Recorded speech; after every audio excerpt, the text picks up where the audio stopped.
Hello guys, good morning. तो कैसे आप सभी लोग? आशा करता हूँ कि सभी बढ़िया होंगे और सभी की तैयारी बहुत ही बेहतरीन लेवल से चल रही होगी। तो गाइस, जैसा कि आप लोगों को पता ही है कि अपनी जो बूस्टर पीडीएफ है वो लाइव हो चुकी है, मतलब वो अब मिलना चालू हो चुकी है। तो बूस्टर पीडीएफ आपको किस तरीके से ख़रीदनी है ये मैंने टेलीग्राम चैनल पे आपको पहले भी बता दिया है। तो आज इस वीडियो में स्टार्टिंग में मैं आपको पहले और बता देता हूँ कि बूस्टर पीडीएफ में है क्या और वो आपको मिलेगी कहाँ से।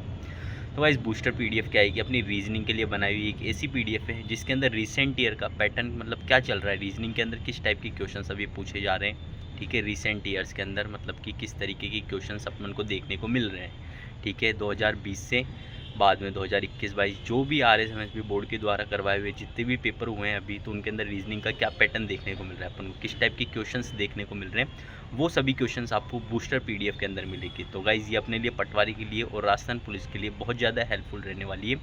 ठीक है, और इसके अंदर जितने भी अपने राजस्थान पटवारी के अभी देखो मेरे को जहाँ तक है कि 15 पीडीएफ है, वो 15 टॉपिक है अपने अपने राजस्थान पटवारी के अंदर तो रीजनिंग के।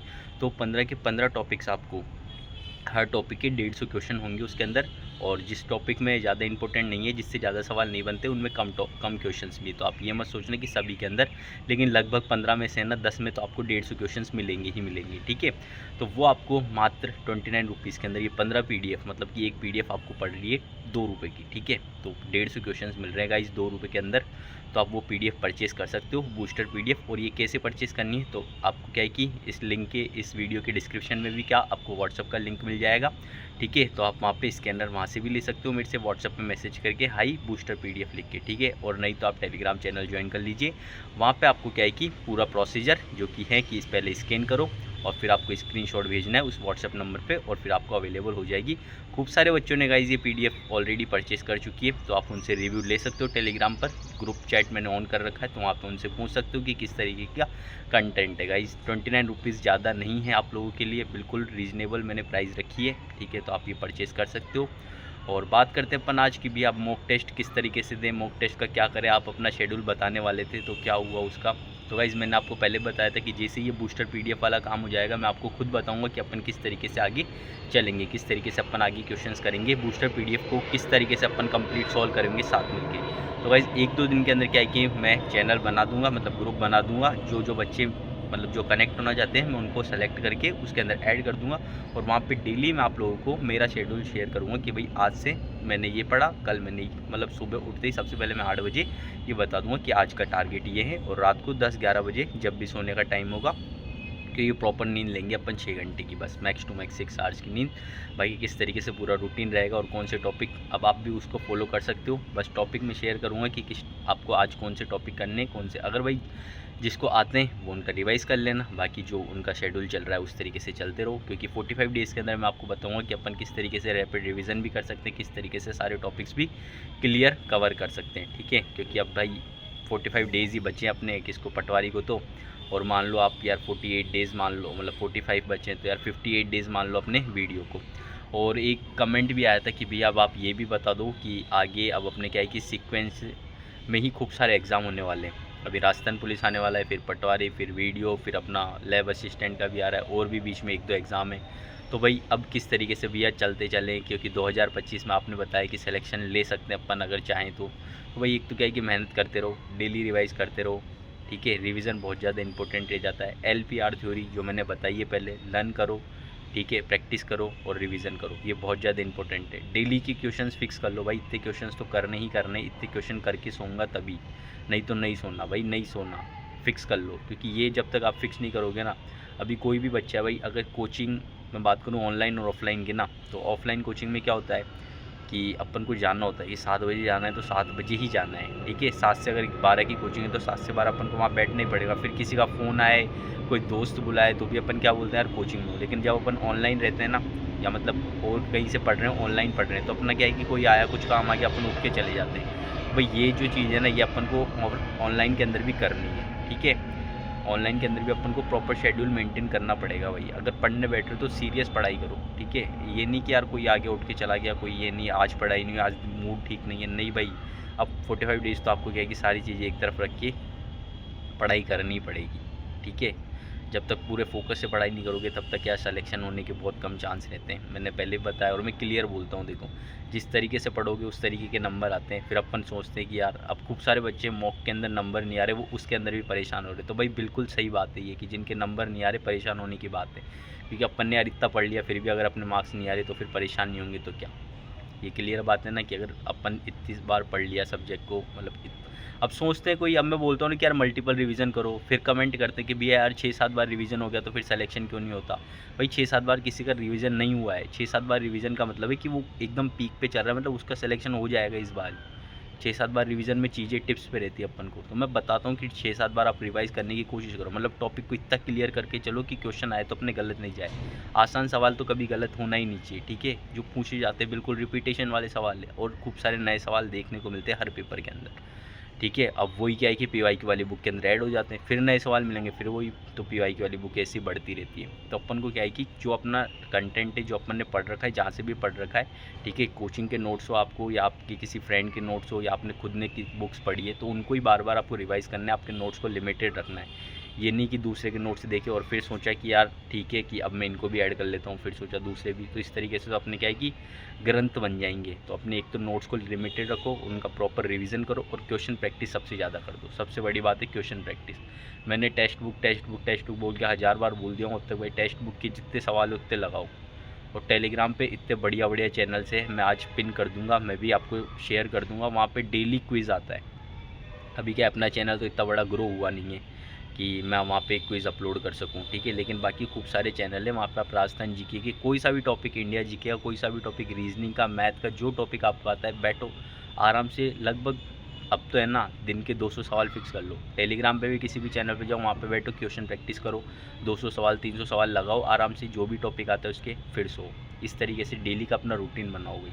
क्वेश्चन बहुत ज़्यादा इंपॉर्टेंट है, क्वेश्चन प्रैक्टिस करने से ही होता है भाई। कि वहाँ पे क्वेश्चन आएंगे, वहाँ पे थ्योरी नहीं आएगी। यहाँ पे आप वन लाइनर पढ़ रहे हो, वहाँ पे वन लाइनर क्वेश्चन किस तरीके से आएंगी, ऑप्शन भी वो इस तरीके से देते हैं कि भाई अपना गलत हो, ठीक है। वो इसी तरीके से ऑप्शन देंगे कि अपना क्वेश्चन गलत हो, अपना क्वेश्चन सही नहीं होना चाहिए। वो ये सोच के ऑप्शन के 4 ऑप्शन मिलते जुलते देते हैं।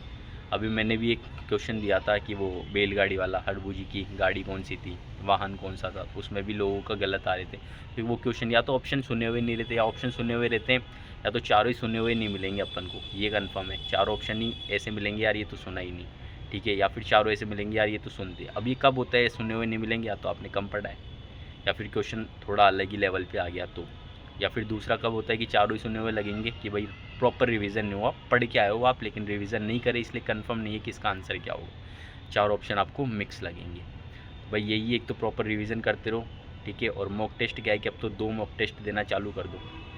जिसका सिलेबस हो चुका है ना भाई 50-60% जिसका हो चुका है वो मॉक टेस्ट देना चालू कर दो। मैंने पहले भी कहा था अपन को 100% सिलेबस करना ही नहीं है, ठीक है, और ना ही प्रॉपर मतलब पूरा 100% तो अपन को करना भी नहीं है सिलेबस। फुल खुद ही क्लियर हुआ हो कि यार नहीं करना अपन को। भैया ने बोला 80% तो 80% पे फुल स्टॉप लगा के रिवीजन, उसका जितनी बार रिवाइज़ कर सकते हो उतनी बार कर सकते हो। अभी मेरे मतलब की बात बताऊँ ना तो क्या होता है कि जब अपन नया कुछ भी होता है ना, एक बार पढ़ते हैं ना तो सब्जेक्ट 10 दिन के बाद वापस से भूलने लग जाएंगे। तो 10 दिन तो अब क्या है कि अपन को तो हर 5 दिन, हर 4 दिन के अंदर ही जो भी टॉपिक है ना उसको रिवाइज़ करते रहो। कि जैसे आज जो टॉपिक पढ़ा है ना उसको अगले 4 दिन के अंदर आपको वापस रिवाइज़ करना ही है।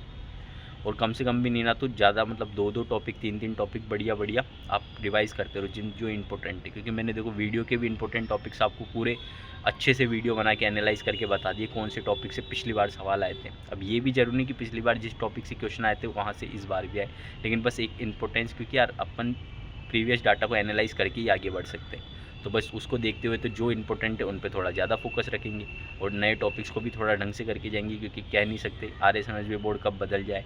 अभी आपने देखा ही होगा पेपर किस तरीके से, ठीक है। तो पेपर का लेवल कभी फ्लक्चुएट होता रह रहा है, कभी लेवल अप आ जा रहा है, कभी डाउन जा रहा है। CET ग्रेजुएशन वाले का लेवल आपने देखा ही होगा कैसा था, सबके मतलब बहुत सारे लोग सेलेक्ट हुए भाई, साफ बता रहा हूँ। और वही 12th वाले का मतलब लेवल देखोगे आप CET का तो उसका ज़्यादा था, 12th वाले का लेवल ज़्यादा था ग्रेजुएशन वाले से भी। तो ये कह नहीं सकते किस तरीके का पेपर आएगा। और कट ऑफ भी प्रिडिक्ट करना नहीं है भाई, अब आपको फोकस करके चलना है भाई 240, 230, 235 इस वाली लाइन में। 230 से प्लस वाले आप कट ऑफ प्रेडिक्ट करके चलो पटवारी वाले कि यार हाँ मेरे को इतने नंबर लाने की कोशिश करनी है, ठीक है। अगर आपके अभी कम आ रहे हैं तो भाई प्रैक्टिस करो, प्रैक्टिस। मॉक टेस्ट में जिसके भी कम नंबर आने, प्रैक्टिस करो। सिंपल सा तरीका है, बस प्रैक्टिस करो। जिस टॉपिक की क्वेश्चन गलत जा रहे हैं ना, उसको एक बार ढंग से पढ़ लो। जैसे आज आपने कोई भी टॉपिक करा, अगर आपके 2 क्वेश्चन में वहाँ से, क्योंकि देखो टेक्स्ट बुक पे दोगे ना तो वहाँ पे टॉपिक भी बता देगा कि आपको ये वाला टॉपिक वीक है, ठीक है। तो आप वहाँ से देखो, या फिर आप कहीं से भी दे रहे हो तो आपको वहाँ पता लग जाएगा यार आपका टॉपिक कौन सा वीक है। जब आप एनालाइज़ करोगे इसको प्रॉपर तरीके से, तो भाई उन टॉपिक को वापस से आप रिवाइज़ करो एक बार कि यार ये टॉपिक मेरा गलत क्यों हुआ। इसकी क्वेश्चंस वापस से देखो एक बार, और वापस से उन क्वेश्चंस को, और एक बार जो क्वेश्चन गलत हो जाए ना, अगली बार वो क्वेश्चन गलत नहीं होना चाहिए, ये भी कन्फर्म कर लो। एक बार अगर आपकी आंखों के सामने क्वेश्चन आ गया और फिर दोबारा वो आएगा, वो आपका गलत नहीं होना चाहिए। वो आपको क्वेश्चन रट ही लेना है भाई। अगर याद नहीं हो रहा, कंसेप्ट नहीं समझ में, रट लो उस क्वेश्चन को, फिर वो क्वेश्चन आ सकता है। अगर यहाँ पे आया ना, टेस्ट सीरीज़ में आया, तो वहाँ पे भी आ सकता है। और टेस्ट सीरीज़ के बारे में पूछते रहते सभी, तो भाई टेस्ट सीरीज़ क्वालिटी एजुकेशन की मेरे को थोड़ी सही लगती है, तो आप वहाँ से ले सकते हो। क्वालिटी एजुकेशन वालों का लेवल सही है, बाकी कलाम अकेडमी वो भी सही है। तो दोनों में से जो अच्छी लगे, कलाम की लो तो कलाम की, बाकी क्वालिटी एजुकेशन की लो तो क्वालिटी एजुकेशन की। बाकी भाई करंट अफेयर्स पढ़ना चालू कर दो। करंट अफेयर्स का वेटेज हर बार रहता है और रहेगा, ठीक है। करंट अफेयर्स पर भी फोकस करो थोड़ा सा। आपको क्या करना है यार, 3 सब्जेक्ट इंपॉर्टेंट पहले मैंने बताए थे आपको। एक तो सबसे पहले मैथ और रीजनिंग को कंप्लीट करो, बहुत ज़्यादा इंपॉर्टेंट है, बहुत ज़्यादा स्कोरिंग है। फिर उसके बाद में रिवाइज़ का भी यही पैटर्न रखो। देखो मैथ और रीजनिंग तो कभी छोड़नी नहीं चाहिए। अब मैंने जो आपको पीडीएफ प्रोवाइड करवाई है ना, बूस्टर पीडीएफ, इसके डेली के आपके 50 क्वेश्चन 60 क्वेश्चन फिक्स कर लो। कोडिंग डिकोडिंग में मैंने 170 क्वेश्चन दिए, 3 दिन के अंदर कोडिंग डिकोडिंग कंप्लीट करो। उसके बाद आपको करने की ज़रूरत ही नहीं है, बस वो करो। और फिर आराम से 25-25 क्वेश्चन का टेस्ट मुझे बोलो, मैं आपको प्रोवाइड करवा दूँगा। जो भी बूस्टर पीडीएफ ले रखा है भाई, मेरे को मैसेज करो, मैं आपको 25 क्वेश्चन की पीडीएफ, जो भी मिक्स क्वेश्चन मेरे पास अवेलेबल होंगे, मैं आपको वो प्रोवाइड करवा दूँगा। उन क्वेश्चन की प्रैक्टिस करो, ठीक है। डेली या 2 दिन में एक बार मैं आपको आराम से प्रोवाइड करवा दूँगा। वो क्वेश्चन प्रैक्टिस करो। मैथ और रीजनिंग पे कमांड कर लो सबसे पहले, फिर हिंदी और इंग्लिश, जो कि 50 नंबर स्कोरिंग है, और ज़्यादा लोड लेने की ज़रूरत भी नहीं है, और बहुत ही कम है भाई अपने पटवारी के अंदर तो, ठीक है। इंग्लिश भी बहुत कम है और वो भी बहुत कम है, मतलब हैं तो दोनों पटवारी वीडियो के बेस पर ही बोल रहा हूँ मैं कि बहुत ही कम है, ठीक है। तो ये भी स्कोरिंग है अपने लिए, तो एक तो ये कंप्लीट कर लो। फिर तीसरा आता है अपने पास कंप्यूटर। भाई 30 नंबर की दिशा की ले लो। अगर किसी को कंप्यूटर आता है तो दिशा की पीवाई वाली बुक लेकर रट दो भाई, सारे क्वेश्चंस लगा दो, कुछ भी दिमाग नहीं लगाना। और अगर कंप्यूटर अभी उसने नहीं पढ़ी है तो भाई कंप्यूटर के फिर दक्ष की बुक लो, वहाँ पे थ्योरी भी मिलेगी आपको और फिर क्वेश्चंस भी मिलेंगे, तो फिर वो वाली बुक प्रीफर करो आप, ठीक है। तो कंप्यूटर हो जाएगी। तो कितने क्वेश्चन हो गए भाई अपने? तो भी अपने हो गए कि मतलब मैथ के 90 मार्क्स आते हैं, ठीक है, और 50 140 और 30 170 नंबर हो गए। अभी तक तो मैंने जीके वाला पोर्शन उठाया भी नहीं, ना तो इंडिया जीके ना राजस्थान जीके नहीं उठाया। और कितने नंबर बचे? 130, क्योंकि उनका है शायद 75 का और 60 का, ऐसा ही कुछ है ना, 60 और 60 120 130, हाँ। तो ऐसा ही कुछ है भाई, 65 या 75 या ऐसा कुछ है उन दोनों का, इंडिया जीके और राजस्थान जीके का। फिर आप कमांड लगाओ, मतलब कमांड करो, पढ़ने की कोशिश करो। किसको? राजस्थान जीके को। राजस्थान जीके पर फोकस करो। राजस्थान जीके क्वेश्चन ज़्यादा आएंगे। इंडिया का ये बोलते हैं इतने क्वेश्चन, पर इतने लेवल नहीं देखने को मिलते, इतने क्वेश्चन नहीं है। फिर इंडिया पे जाओ आप लास्ट में, इंडिया जीके पे। और करंट अफेयर तो पहले ही कर लेना, क्योंकि इंडिया जीके और करंट अफेयर वाले पोर्शन में से ही आएंगे मिक्स में क्वेश्चन, तो बस वही है। तो वो करंट अफेयर बताए क्या करते हैं, वो करंट अफेयर इंडिया वाले जो इंपॉर्टेंट टॉपिक्स है ना वो डाल देंगे, क्योंकि उनको तो इंडिया लेवल पे पूछना है ना। तो इंडिया लेवल पे वो जीके का मतलब है कि वो करंट अफेयर मिक्सड में पूछेंगे, तो वो इंडिया लेवल का करंट अफेयर आएगा। मैं पहले ही बता देता हूँ, जो सोच रहा है करंट अफेयर नहीं आएगा, वो करंट अफेयर आएगा इंडिया लेवल का। राजस्थान लेवल की बात है, इंडिया लेवल पे क्या है, ठीक है, वो आएगा। मतलब करंट अफेयर आएगा, नेशनल लेवल का अपना करंट अफेयर आएगा, ठीक है। और अपना स्टेट राजस्थान का तो करंट अफेयर आएगा ही आएगा। जितनी भी रामसर साइट ऐड हुई है, ठीक है, और जितने भी अभी इंपॉर्टेंट साइटें ऐड हुई है ना, ऐप्स ऐड हुए हैं, ये सब आएंगे। टेक्निकल से रिलेट करके ही पूछता है हर बार करंट, तो एक बार वो भी देख लेना, ठीक है। बाकी अगले वीडियो के अंदर मैं आपको बताऊँगा, मतलब मिलेंगे अगले वीडियो के अंदर, तब मैं और अच्छे से आपको बताऊंगा। और बाकी मैं शेड्यूल आपको बता ही दूंगा वीडियो के थ्रू भी। और बाकी क्या है कि बस ये एक बार बूस्टर पीडीएफ वाला काम हो ही गया, बाकी एक बार बच्चे कनेक्ट हो जाए थोड़े बहुत। और अभी 15 से 20 बच्चे हो चुके हैं जिन्होंने बूस्टर पीडीएफ ले लिए। तो भाई आपको भी अगर लेनी है तो आप मेरे को मैसेज करें, ठीक है, टेलीग्राम से स्कैन करके क्यूआर पे। और 29 रुपीज़ ज़्यादा अमाउंट नहीं है भाई 15 पीडीएफ के लिए, आपसे 30 रुपये बहुत ही कम है। और कंटेंट जिस हिसाब का है ना उसके हिसाब से तो बहुत ही कम है गाइस, क्योंकि अपन बुक भी लेकर आते हैं मार्केट में, तो वो भी 100-150 रुपये की आती है। और उसके अंदर भी मुश्किल से अपन को सवाल वही रिपीट, तो मैं भी 2-3 हज़ार क्वेश्चन बना सकता था, पर कोई मतलब नहीं है, ठीक है। मतलब 2-3 हज़ार तो हो ही गए होंगे। लेकिन मैं भी ज़्यादा क्वेश्चन कर सकता, लेकिन कोई मतलब नहीं यार, एक ही सेम टाइप 4 क्वेश्चन दूंगा, उससे बढ़िया ना आप एक क्वेश्चन करके आगे बढ़ो। क्योंकि अपन को तरीके से, क्योंकि अब आता है ना, तो अब हार्ड वर्क नहीं करना, आता है तो अब स्मार्ट वर्क, कि भाई ये क्वेश्चन आता है, इस टाइप का आता है, तो आगे बढ़ो एक क्वेश्चन करके। 10 क्वेश्चन करने का टाइम नहीं है अब। तो यही समझाना चाहता हूँ। तो एक बार बूस्टर PDF पे भी ध्यान दो। बाकी अपन मिलेंगे नेक्स्ट वीडियो के अंदर, तब मैं आपको बताऊंगा कि क्या शेड्यूल रहने वाला है आगे का, किस तरीके से। बाकी अभी जिस तरीके से आप पढ़ाई कर रहे हो, दिन रात एक करके पढ़ाई करते रहो। बाकी मिलेंगे नेक्स्ट वीडियो के अंदर, तब तक के लिए okay bye, tata bye bye guys, धन्यवाद।